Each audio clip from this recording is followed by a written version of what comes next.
श्री शिवाय नमस्तोभ्यम मित्रों, हर हर महादेव। आप सभी लोग जानते हैं कि भगवान शिव जी को सोमवार का दिन बहुत ज़्यादा प्रिय होता है और सोमवार के दिन किया गया कोई भी उपाय का फल आपको बहुत जल्द मिलता है। तो आज हम आपको पंडित प्रदीप मिश्रा जी के द्वारा बताए गए सोमवार के कुछ नए और विशेष उपाय बताने वाले हैं। इन उपायों को अगर आप श्रद्धापूर्वक सच्चे मन से प्रार्थना करके भगवान भोलेनाथ से अपने मन की बात कहते हैं तो आपको शीघ्र ही कुछ दिनों में फल की प्राप्ति हो जाएगी। तो आइए जानते हैं पहला उपाय। यह उपाय आपको यश दिलाएगा। कहने का मतलब कि आपके जीवन में यह उपाय आपको उन्नति की ओर बढ़ा देगा। इस उपाय में आपको 1 लोटा जल सोमवार के दिन भगवान शिव जी के मंदिर पर चढ़ाने के लिए लेकर जाना होगा। शिव जी पर वह 1 लोटा जल चढ़ाना है और उस जल को शिव जी के ऊपर चढ़ाने के बाद जो जल जलाधारी से नीचे गिर रहा हो उसको थोड़ा सा अपने उसी लोटे के अंदर झेलकर ले आना है। उस जल को झेलने के बाद उस जल के अंदर आपको अपने सीधे हाथ की उंगली की 3 उंगलियां डालनी हैं, मतलब उज्जैन से स्पर्श करानी है। स्पर्श कराने के बाद उस शिव मंदिर में जहाँ पर भी त्रिशूल लगा हुआ हो उस त्रिशूल से इन्हीं तीनों उंगलियों को जल में स्पर्श करके उस त्रिशूल से आपको लगाना है। त्रिशूल से इन 3 उंगलियों को लगाने के बाद वापस से इन 3 उंगलियों को आपको उसी अपने जल पात्र के अंदर करना है। यहाँ पर यह उपाय पूरा हो जाता है। इस उपाय को करने के लिए आप इस मंदिर में यह उपाय कर रहे हैं उस मंदिर में त्रिशूल होना जरूरी है। दूसरा उपाय, इस उपाय को करने के लिए आपके घर में माता लक्ष्मी की कृपा होगी, मतलब आपके घर में जो भी धन की समस्या चलती आ रही है वह सभी समस्याएं दूर हो जाएंगी।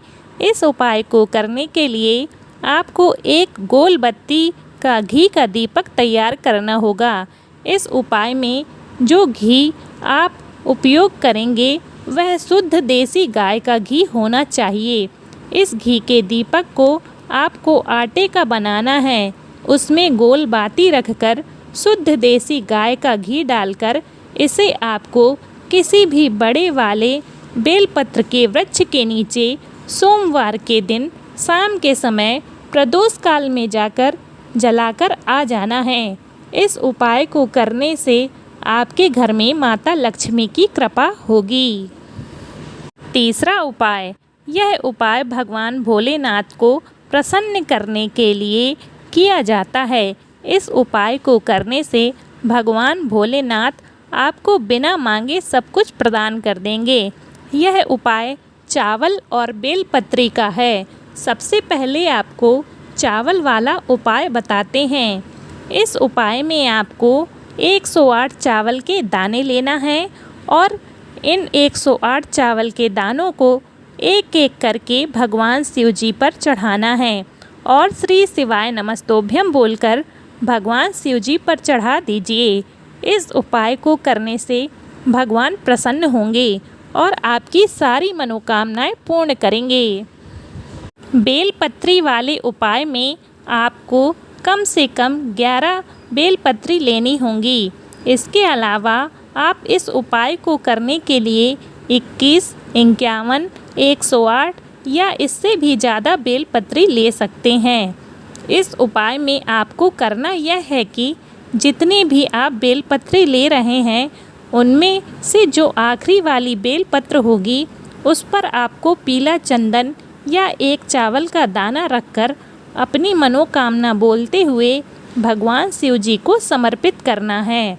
उदाहरण के लिए 11 बेलपत्र अगर आप लोग ले रहे हैं तो 10 बेलपत्र आप एक एक करके भगवान शिव जी को समर्पित कर दीजिए। और जो 11वीं बेलपत्र होगी उस पर आपको चंदन या एक चावल का दाना रखकर समर्पित करना होगा और अपने मन की बात बोलते हुए भगवान भोलेनाथ से प्रार्थना करनी होगी। अगर आप कुछ नहीं भी बोलेंगे तो आपको बिना मांगे सब कुछ मिल जाएगा। आपको बता दें कि हर कोई जानता है भगवान शिव को प्रसन्न करने के लिए महामृत्युंजय मंत्र का जाप करना बहुत ही शुभ होता है। ऐसे में पंडित प्रदीप मिश्रा ने बताया कि सोमवार के दिन महामृत्युंजय मंत्र का 108 बार जाप करने से और गाय के कच्चे दूध से भगवान शिव का अभिषेक करने से सभी मनोकामनाएं पूर्ण होती हैं। भगवान शिव की कृपा प्राप्त होती है, जीवन में प्रगति होती है और इसके साथ ही जीवन में खूब तरक्की मिलती है और इंसान काबिल बन जाता है। इसके साथ ही साथ खूब पैसों की बारिश होने लगती है।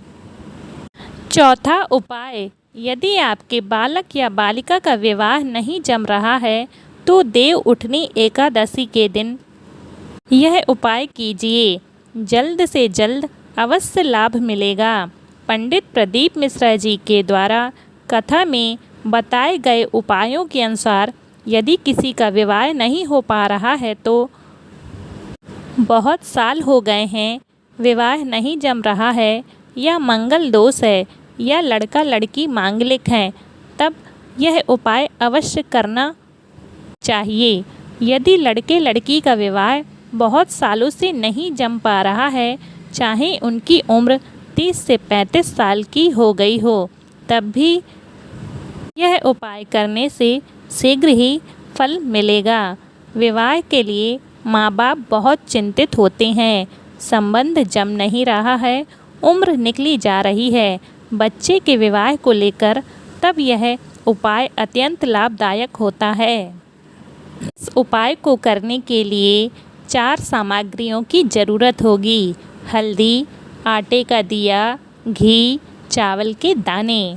यह उपाय आपको कब करना है? देव उठनी 11 में विशेष यह उपाय किया जाता है। 4 दिशाओं का स्मरण करीब कीजिए: पूरब, पश्चिम, उत्तर, दक्षिण। हथेली पर आटे का दीप बनाइए, उस पर शुद्ध घी भर लीजिए। 4 बत्ती का दीपक बनाना है और चारों बत्ती अलग अलग लगाना है। थोड़ा सा चावल को पीला करके उसमें डाल दीजिए, हल्दी में पीला कर लीजिए। यह सब जो लड़का या लड़की का विवाह करना है उसी के हाथ में करना है, यह विशेष रूप से ध्यान रखें। फिर देव उठनी 11 के दिन, तुलसी विवाह के दिन, जिस स्थान पर तुलसी जी व शालिग्राम जी का विवाह होता है उसी के मंडप या गन्ने के मंडप के नीचे तुलसी जी के पौधे के पास तुलसी जी की क्यारी में भगवान श्री हरि नारायण और श्री भोलेनाथ महादेव का नाम लेकर दीपक जला दीजिए।